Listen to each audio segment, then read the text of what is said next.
Hello, everyone, and welcome to Inside the NFL Front Office, an exclusive show that gives the fans an inside look into how decisions are made in the NFL scouting and personnel departments. I'm Tom Moore, and joining me as always is our resident draft and free agency expert, Geoff NIchols. Geoff, how you doing tonight? Doing great, Tom. It's great to be back to get the second part of our draft coverage wrapped up before the big day. Hey, I know you as a draft geek, a personnel guy, you got to be beside yourself knowing you just got 48 hours before you see this draft come through. So I say we get busy here. We get right to this, not wasting any time with pleasantries. What do you say? Absolutely. Let's get into it. All right. Well, first off, tell fans, is Rick Spielman, from what you know, the Vikings GM, is he in a dealing mood? And do you think he packages some of these later draft picks that he has to get back into the first round? That's been his forte. Do you think he's looking to move up, or is he going to stand pat? I think in this year's draft, if you really look at the number of prospects, after you get past number one, who the number one prospect, Myles Garrett, there's a big slew of guys who are pretty equally rated, in my opinion. So, you'd really be moving up for a specific need. So, moving up in the Viking stance when you can add some depth to the roster in that third and fourth round probably doesn't make the most sense. But of course, everyone has to keep their door open because on draft day, anything is possible. So next thing you know, someone can call and say, hey, we're looking to trade out of the bottom of the first round, and they're going to give you tremendous value. You have to listen to it. So do I think they're seeking out a trade up? Probably not, but they'd definitely be willing to if they got the value they're looking for. Well, it's funny. We saw this team back in the summer. Bridgewater was still healthy at that point in time. We all thought the team was stacked and they were going to the Super Bowl. Then disaster hit with all the injuries. And as a result, you could see the holes in some free agency movement that we've had. So with needs in the offensive line still, tight end, wide receiver, linebacker, and defensive tackle, which position, not necessarily a player, but which position do you think the Vikings will focus on with that second-round pick? I think if you really had to narrow it down, I think they'll probably look at an offensive lineman in the second round if they're going to draft on the offensive side of the ball. What you really have to come back to is the areas of depth in the draft. You'll be able to get a running back at least through the fourth or fifth round, so you can kind of cross that one off the list. You can get a good tight end in the fourth round this year as well, which is kind of rare in a draft class. Tight ends usually a place where the depth shores up pretty quickly. So you could probably push that one. Wide receiver, depending on who's left on the board. They could have a guy that's worth the second round pick. But there's going to be a run on offensive linemen somewhere in the late first, early second round. So being able to grab someone who you'd consider your guy in the second is probably the safest bet. And you may not know exactly, but you've got some insight into the Viking front office. You've got Mike Zimmer, clearly a defensive-minded coach, but understand he's got line problems. You've got Rick Spielman. When it comes right down to it, if you've got a wide receiver or an offensive lineman sitting there on the offense, or you've got a linebacker there, who has the final say? Who says, I want that guy?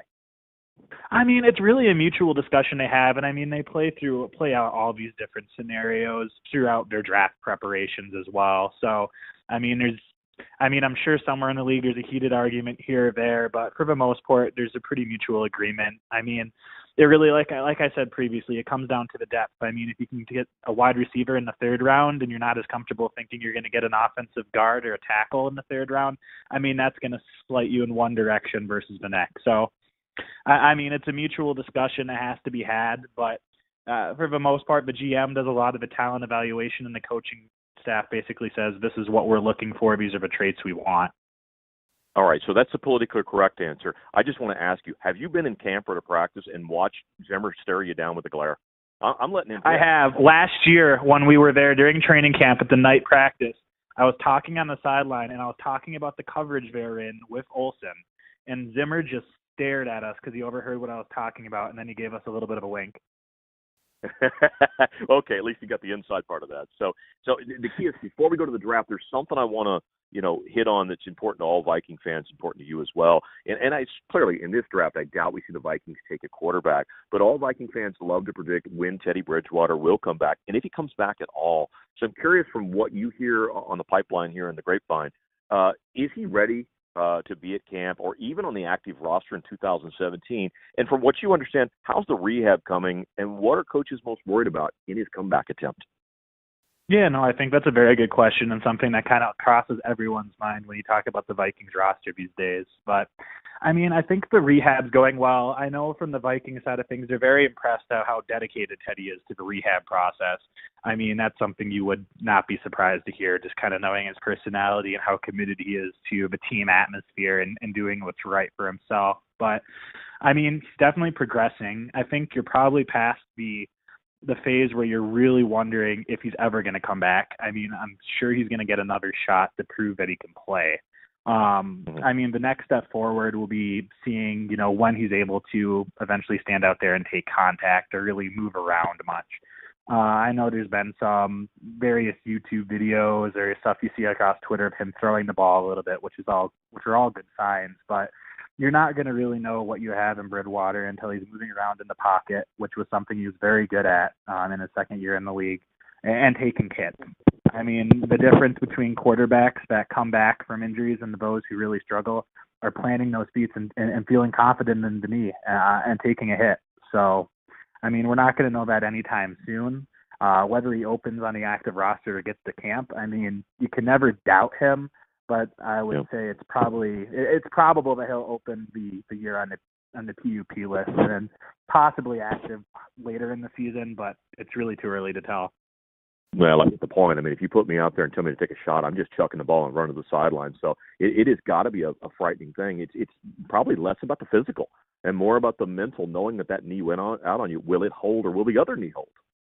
It really is. It's really a confidence thing. And, I mean, I forget who said the quote. It was a quarterback 5 years. I completely forget who said it. But it's like, I didn't feel confident in my knee until I saw someone rushing up the middle, and they were going to hit me right in the legs. And when I was on the ground and I felt that my knee was okay, I was good ever since. Yeah, no doubt about it. Well, the interesting question here, maybe you can answer it, maybe not, but think about this one. If you're in the draft this year and the board comes up, Viking pick, and Sam Bradford's available based upon his body of work so far, and Teddy Bridgewater's also available based on his body of work, which one do you take? That's a tricky question. It's kind of a trap question in a little bit of a way, but if I were the Vikings and both are completely healthy, I would take Bridgewater, personally. We all know how big of a fan I was of Bridgewater pre-draft, just because what he can do as a leader for a football team. He's someone who really provides a lot of energy on the offensive side of the ball and really holds people accountable. And I think that's something that really goes unnoticed when you look at what a quarterback does and does well. He gets after receivers. He got after Mike Wallace for dropping balls down the field if someone ran the wrong route. Not in a harsh, demeaning way, but an uplifting and saying, "Hey, I got you next time. Just do your job," kind of way. And I mean, you have to look at it from an age perspective as well. I mean, the upside is still there for Bridgewater, where Bradford, you're starting to really see what you have in him. So, you can't go wrong with either option. Both are serviceable quarterbacks, but I'll take Bridgewater's upside. No problem. Hey, did I mention Sam Bradford tuning into this broadcast? Sorry, Sam, but hey. I hear you. Well, I'll tell you what. Let's turn over to the draft, where it's really important what happens starting on Thursday night. And the last time we spoke, we discussed the offensive line. But as we took a look at the defense here in Minnesota, is it more vital for the Vikings to get a defensive tackle, an outside linebacker, or is it possible that the recent contract extension of Brian Robinson would indicate he may fit one of those roles when the season starts? Yeah, no, another really good question. I think when you look at the Vikings roster as a whole, I think the signing of Dayton Jones is going to be a sneaky good signing for the team. From what I've heard, they're trying to get him to gain a few pounds to really use him primarily as the three-technique tackle, which is Sharif Floyd's old role and what Shamar Stephen played last year. So being able to kind of push him in, which is, I mean, more of a natural position of his as well. I know in Green Bay, he played more of a five-technique defensive end and more of a pass-rushing linebacker this past year. But, I mean, at UCLA, he was an under tackle. He's someone who rushed the passer, tried to push into the backfield, and tried to, stuff the run game before it started. But you're really good after the passer, which is what the Vikings are going to try to get him back to. I'm sure they'll try to look to add a defensive tackle somewhere, but it really becomes a numbers game as well. Tom Johnson's still under contract, and if you look at if the Vikings are going to hold on to 8 linemen after camp, I mean, where do you have a spot on the roster unless you drop someone like a Stephen Weatherly, which is someone they've tried to develop as well. So defensive tackle, probably not as much of a need as the media has made it out to be. I think outside linebacker is going to be a need, but I think they're going to try to play around with a safety outside linebacker combo player, someone who can come in, play in the base defense, can cover a tight end, something that really struggled with Chad Greenway, but also someone who can ultimately develop into the safety of the future once Sendejo moves on. Okay, so really, almost you look at some of these athlete types that could be tweeners between safety and linebacker. Maybe that's what they're looking at. Yeah, and definitely. I think it's something the Vikings have kind of toyed around with in past years, just if you look at who they brought in for visits in previous draft classes.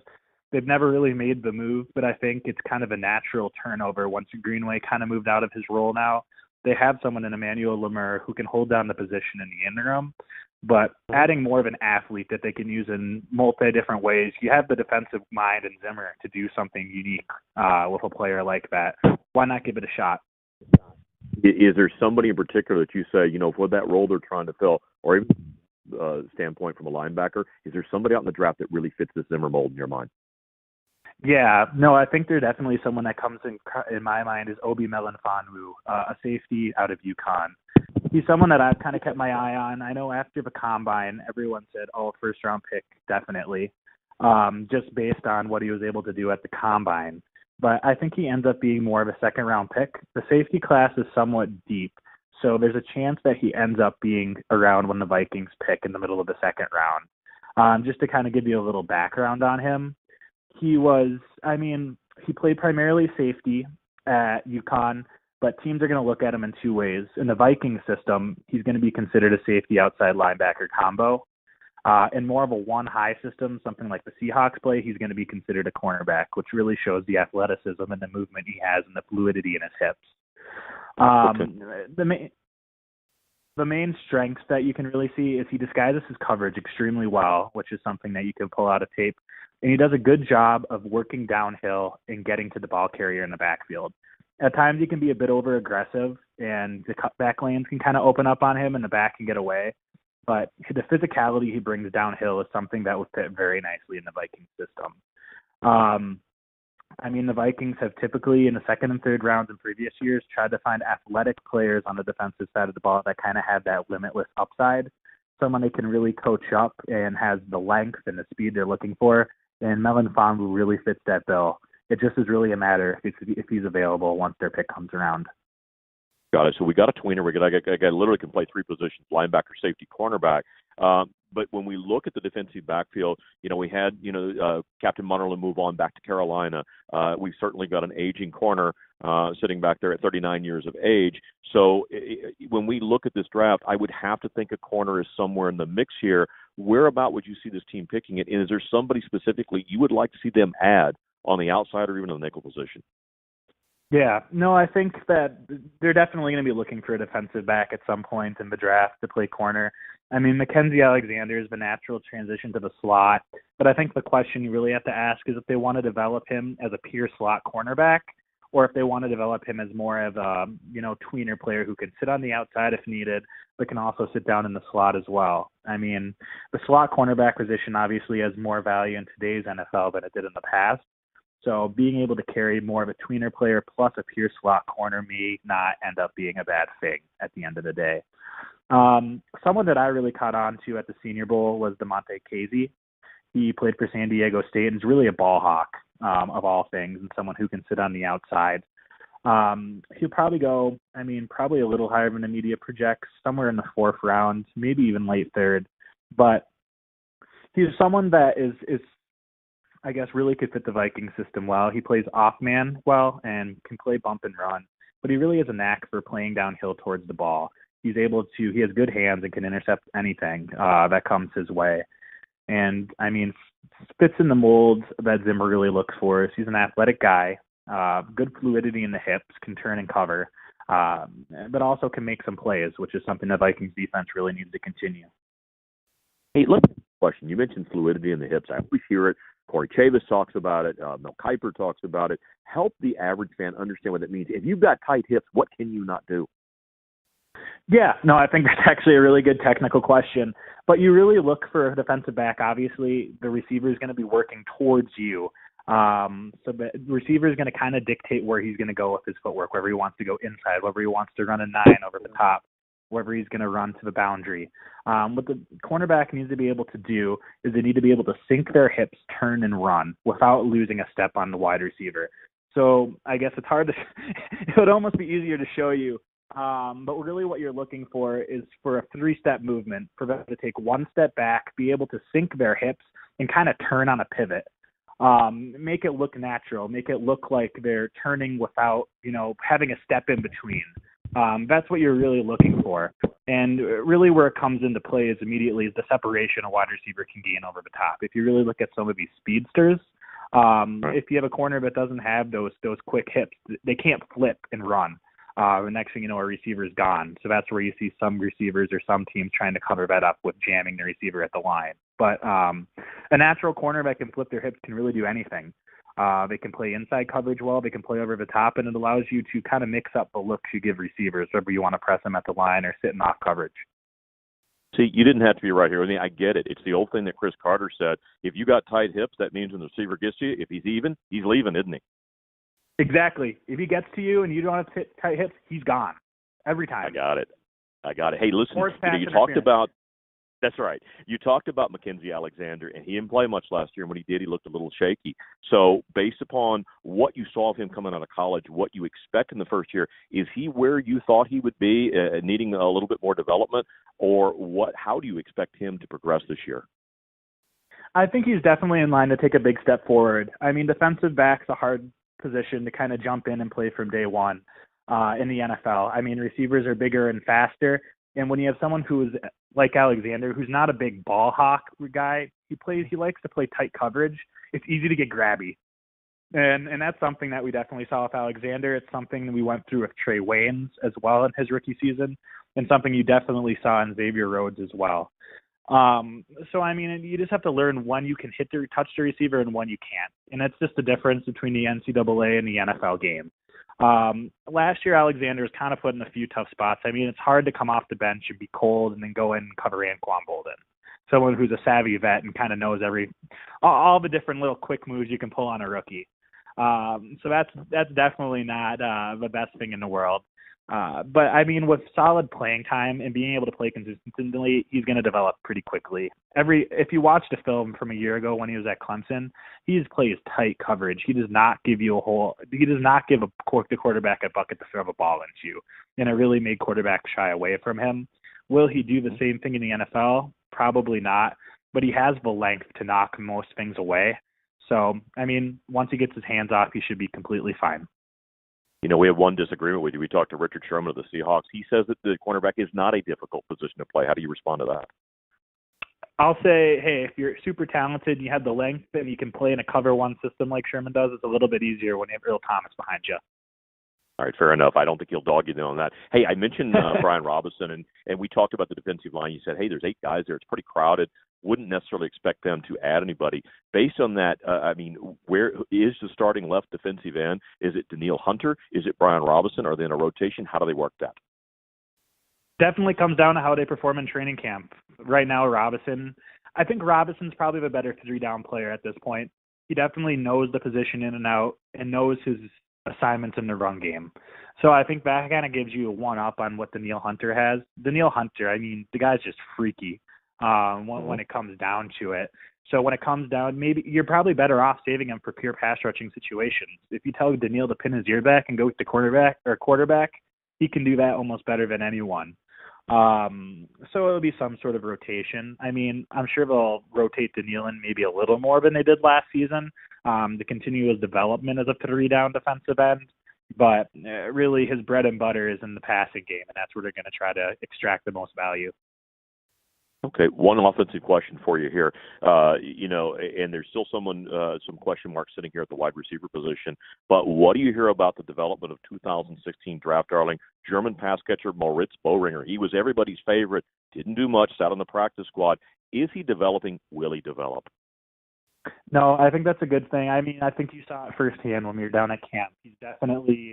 He understands what it means to be a wide receiver, how to track the ball. You could tell he was thinking way too much about what he was supposed to be doing, and it didn't look natural.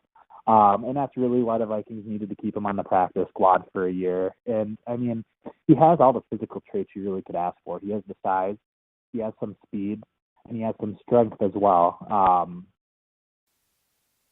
It's hard to say how much he developed because you don't see those players on the practice squad firsthand. I mean, that's something where you hope he takes the next step, but it really comes down to how he competes here in camp this year.